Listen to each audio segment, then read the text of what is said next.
South Caicos. Those are the salt ponds there. What is that's up on the hill up there with the radio station? What is that called? That's Basin Hill. Basin. I live on the other side of Basin Hill. All right. Yeah. All these names, man. That's what we need to do. And up there, that's Tucker Hill, Tucker where Hill. Louis Cox has a hotel motel up there. Tucker Hill. And the ponds are actually making salt now, because we haven't had much rain. Make salt naturally. So can you go out and You scrape can some? go out and scrape some salt right now. Wow. Carry a bag of salt home with you. Oh man. Because Mr. Lockhart was telling me he couldn't get enough salt to for the bonefish. Oh yeah, okay. So but Because we have been having quite a bit of rain in the last couple of years, but Yeah. it's been not raining much lately, so the ponds are making salt. yeah, that's great. Today we're talking with Mr. Dan Malcolm, particularly here in South Caicos, which we used to call Harbor or East Harbor.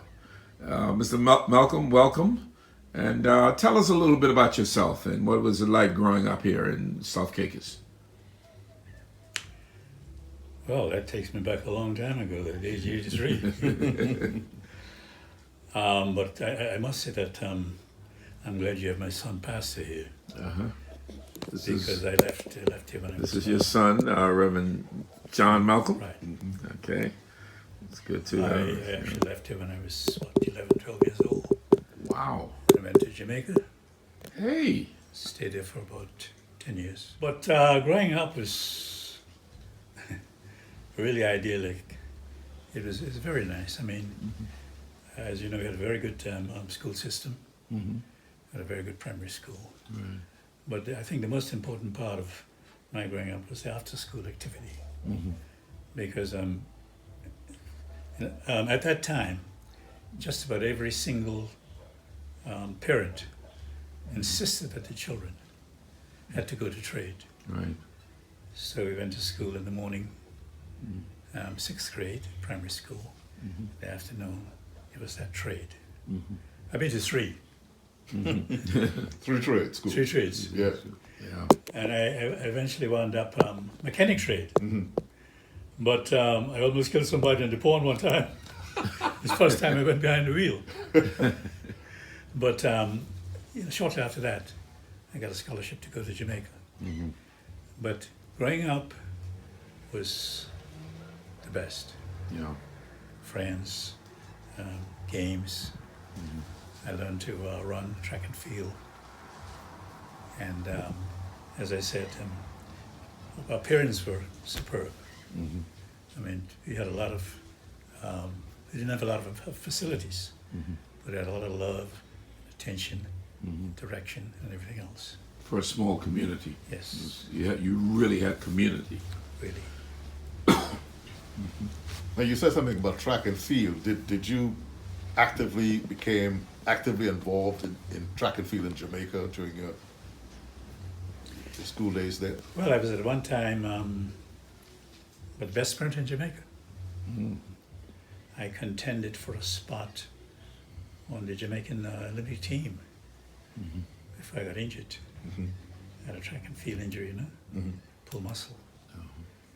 But I won the first 2 or 3 development meets for sprinters. What school did you go to in Jamaica? Excelsior College. Excelsior. Huh? I went to Calabar. Oh, great school. Yeah. Wow. Great school. Yeah, Excelsior. I ran against Calabar athletes at boys champs. Yeah. I was in about 2 or 3 boys champs. School in Jamaica. Man. Wow. And so when you came back here, were you still teaching then at the time, or or your trade that you were doing? Actually, when I came, well, I always wanted to come back to Turks Island. And so I saw the opportunity in 1970 to return. The islands were just beginning to pick up. Right. And so I left my job in Nassau, and I came back here. And I plunged immediately into politics. Ah. Okay. He mingled into politics back in 1970, 71. I built a nightclub initially, and then I went into politics Okay. in 1970, 71. I lost my first chance in an election in politics. What was the political system like then? At that time, there were no organized parties as such. Okay. There were one or two people from the Bahamas who came and I think were trying to organize a political party here. It was probably the first party in the Turks and Caicos Islands, the Labour Party. Yeah. It was back in 1970, 72. And actually they were very successful. They won about 3 or 4 seats. Okay? Who were some of the persons that were from here that were running? Say from South Caicos that were involved. I knew some people in Grand Turk, but Hadley Durham and others. That is correct. Yeah. That's the party. But Bob's Francis. Correct. Yeah. There weren't many people here at the representative level. Okay, but they had a fairly good operation in Providenciales. That's right. They tried to set up something in North Caicos and in Middle Caicos. Okay. Now was it called Providenciales then, or was it Blue Hills? Blue Hills. There you go. Well, I was Blue Hills. So you had Art Butterfield and That is correct. Hilly Ewing and all those guys. Yeah. Actually, I won my first election in Middle Caicos Oh, okay. in 1976. 26. Okay. It was Norman. Norman South Sanders. Caicos, right. Okay. Butterfield in North. Myself in Middle. Yeah. And NJ, Bob's Francis Okay. Yeah. in Grand Tech. Yeah. 4 of us. Well, we didn't win the election. We didn't, but we were in opposition. This was the first ministerial government Right. in the Turks and Caicos Islands. James McCartney, Jakes. Yeah. PDM won that, and formed the first ministerial government. He was the visionary. Jags. Ah, yes. That's all. Yeah. But I look at Jags as mostly a social activist. Right. Yeah. But I think he realized that the real opportunity lay in the political scene.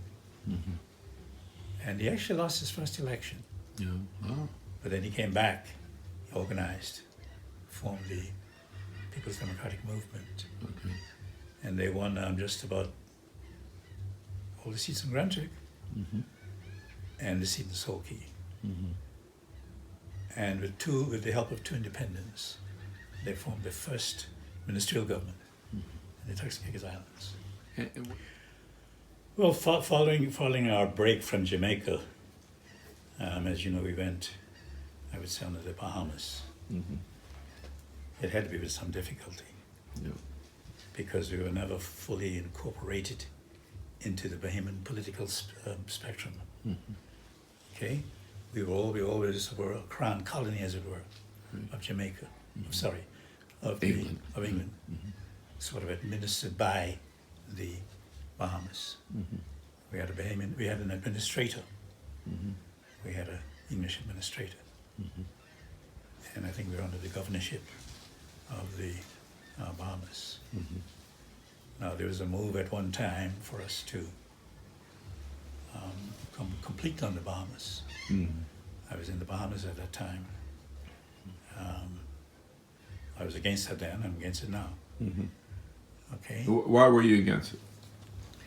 Well, as you know, the Bahamas is a very large archipelago, and they have several, still do, hot islands. But everything is centered in Nassau. Yes. Yeah. But I feel that if politically we were to go either in with the Bahamas or on the Bahamas, we would, for all intents and purposes, become a Bahamian out island, as it were. And treated that way. Correct. And the other islands in the Bahamas that I think would have gotten better preference than we did, Yeah. like Glen or Yeah. Exuma. Exuma and Lutra and What's that other Long one? Island. Bimini. Andros. Yes. Correct. Yeah. So we decided to continue to go on our own. So that was a good decision. I think it was a master decision. Excellent decision. Because today we have Bahamians coming here to work. That's right. Those days, a lot of us Yeah. went to the Bahamas to live. And suffered. Now it's reversed. Yeah. Bahamians are coming here Yeah. to live. But I am at a fairly good political life, I would say. As I said, I won the election for Middle Caicos representation in 1976 as an opposition member, PNP. But I did go on to be chairman of most of the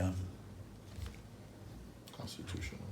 right, most of the agencies that were set up in the Turks and Caicos Islands. I've been chairman of 2 constitutional commissions. Okay, and What were the functions of those commissions? the functions were to change the constitution of the Turks and Caicos Islands, to improve it, to make the people more, to give the people more representation by their own peers, okay, and to as it were reduce the power of the British administration. This was the purpose of it. Yeah. And Now that first commission was 2006. 2006. Yeah, 2006. Okay. The second one was about 2013. 13. Yeah. And I was elected in both cases. So you were in there for a long time. Very long time. Wow. As a matter of fact, I'm still in there. You're still in there. Okay. About 3-4 years ago, United Nations asked me to be the expert for constitutions, decolonization, in fact, decolonization for all the territories, Yeah. Turks and Caicos, That's right. Falkland, Gibraltar, Pitcairn Island, etc. British Virgin Islands. Yeah, Turks and Caicos. Yeah, Turks and Because we have 6 countries, 6 islands that are still dependencies. Okay, so they asked me to be an expert for the region, United Nations. United Nations, Yeah, nations. Oh, okay. and to attend yearly seminars Uh-huh. in the Pacific Yeah. or the West Indies, as and when necessary. So I've been to several seminars, and I presented several papers on the issue of decolonization for all the territories that are colonized. My last seminar was in Managua, Nicaragua, Okay. Central America. With Brexit and all of these changes going on now, what is your perspective on that? What's your prognosis for the Turks and Caicos and the other colonies? How do you see that going? Where do you see that going? Well, it's good that you mentioned Brexit, because this is 2019. It is very, very difficult for small, dependent countries that are essentially virtually marginalized to operate in the atmosphere, the political and social atmosphere that, an international atmosphere that we have today. Yeah. Okay? What I was trying to promote, even at the United Nations level, right, was for Turks Island, that is. I was trying my best to promote the political, but mostly also the economic, I would say, association with Canada, Canada. Okay. country of Canada. Okay, and I felt we should have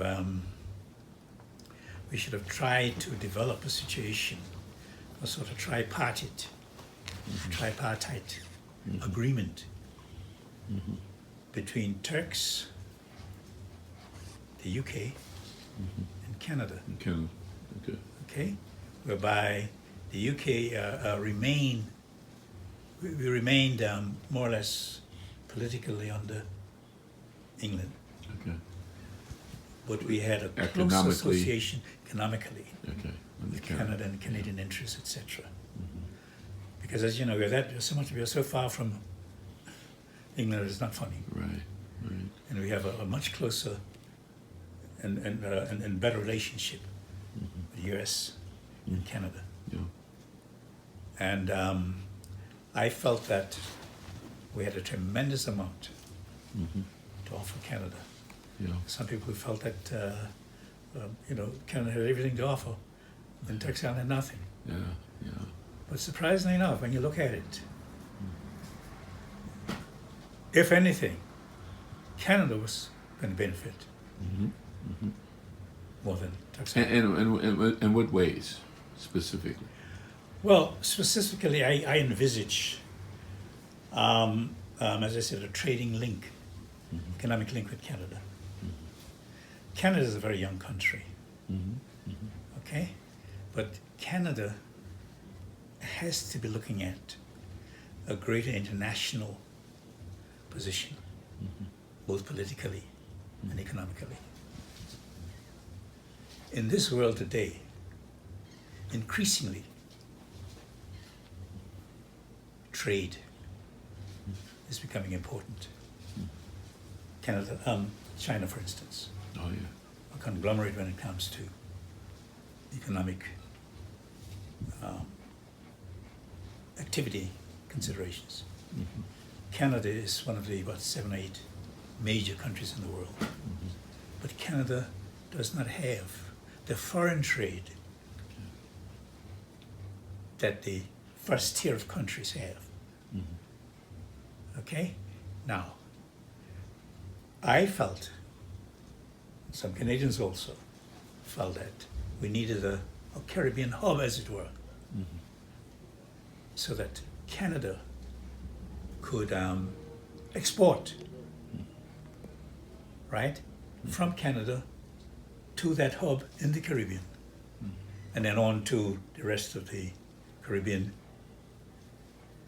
through the Panama Canal to Western South America, and of course through the Caribbean to Eastern South America. In other words, that would tremendously expand the economic opportunities of Canada. Right. That's economically. Politically, of course, Canada, there are so many opportunities. Canada, for instance, in sport, right? Yeah. It's a cold country, Yeah. and they could have Turks Island as their headquarters for training, training of the athletes, because they're now developing a tremendous cadre of summer athletes, some of the best sprinters in the world, Canadians, some of the best baseball players, basketball players. We had Yeah. some of the biggest ships at that time The Inca, the coming all those into boats. Yeah. South Caicos, Grand Turk, mostly South Caicos, Yeah. for salt. We have a drop off just feet from the main shoreline Yeah. of what? Close to 50,000 feet Yeah. ocean. And the ships used to come in and they're outside, Lined up. Yeah. for salt. Yeah. Okay? Now, what I foresaw, what we foresaw is that we, as you said, we have a natural harbor. This is a natural harbor. Yeah. We would come in off the deep, right, and build up an area in South, because South has a potential All right. for a transshipment area, built up, of course. You dredge, and as you dredge, you build up. Hello. Yeah. Some places on our banks, sometimes it is dry Yeah. between here and Provo. Yeah.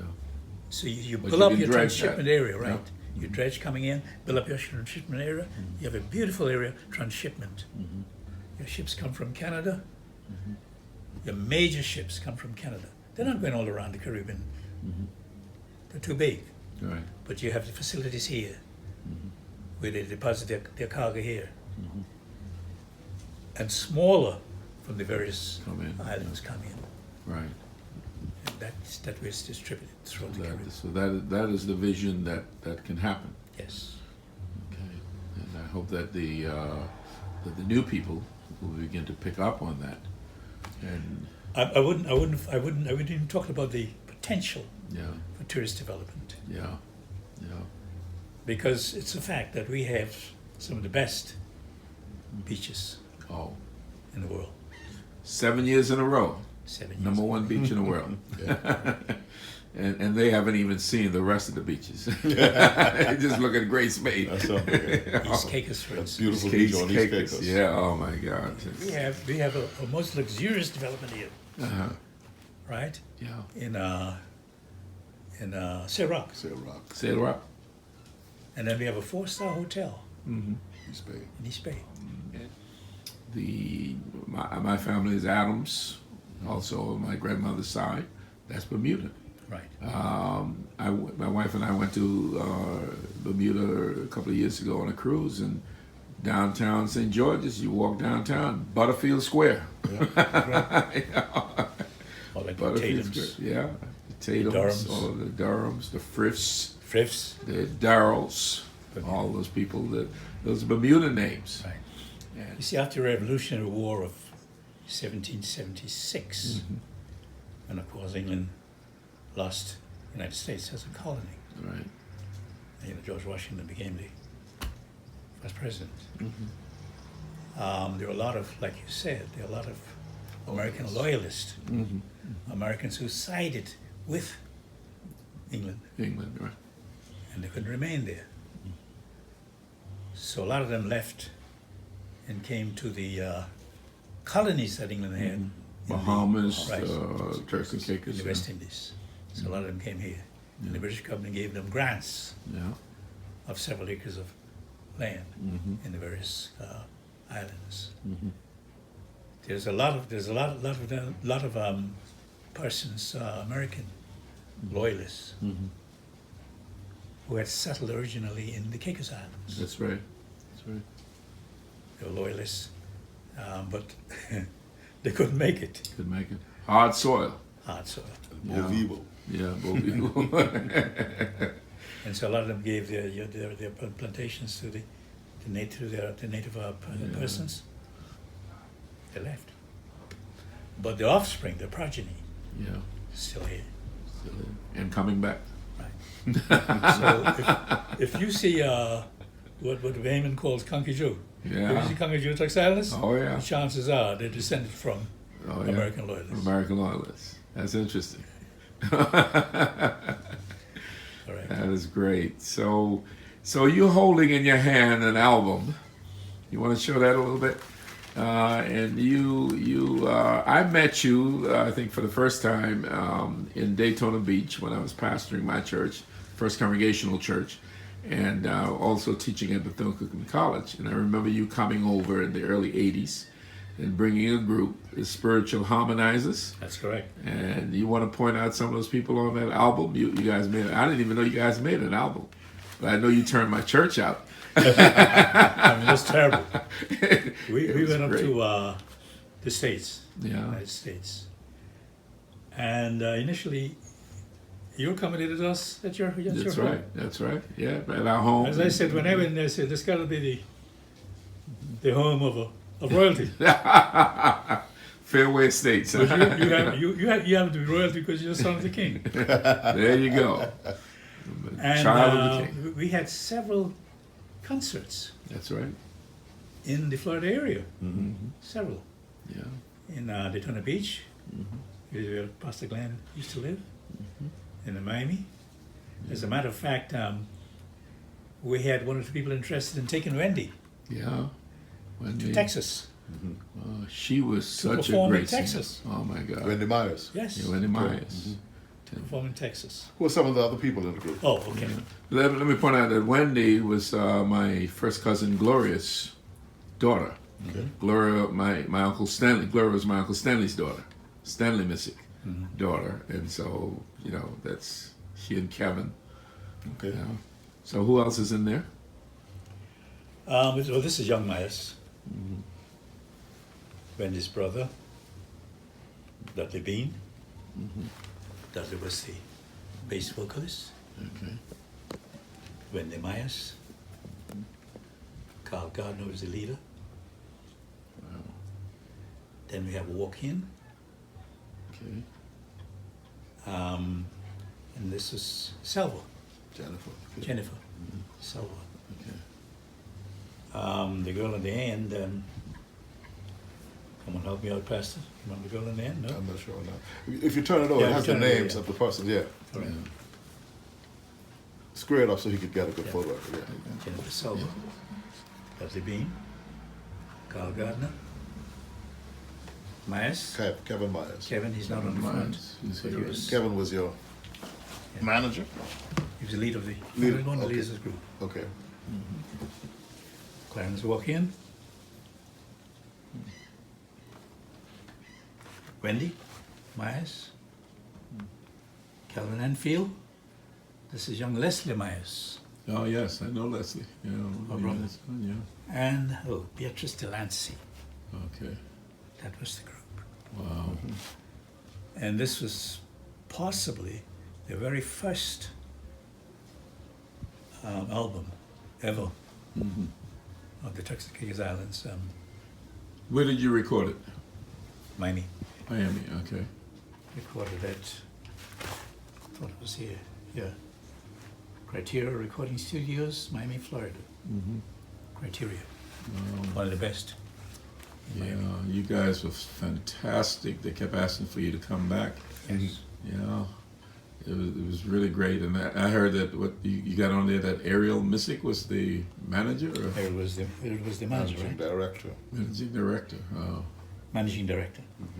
yeah. Those are things that need to be preserved. You still have the album? Yes. Yeah, we need to get that on digital. Yeah. It's some of these songs are still being played regularly Leader Wow, Turks and Caicos. on Radio Turks and Caicos. great.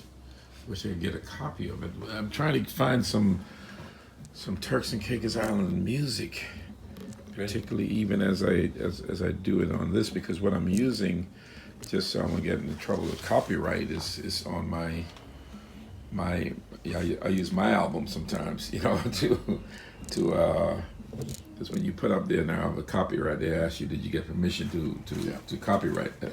One of the So- Baptist churches actually have a very good, excellent record out also. Okay. Salem Baptist. There's a Salem? men's group there, yeah. Oh, yeah? Yeah, Beautiful record. Wow. yeah. So I need to get a copy of that.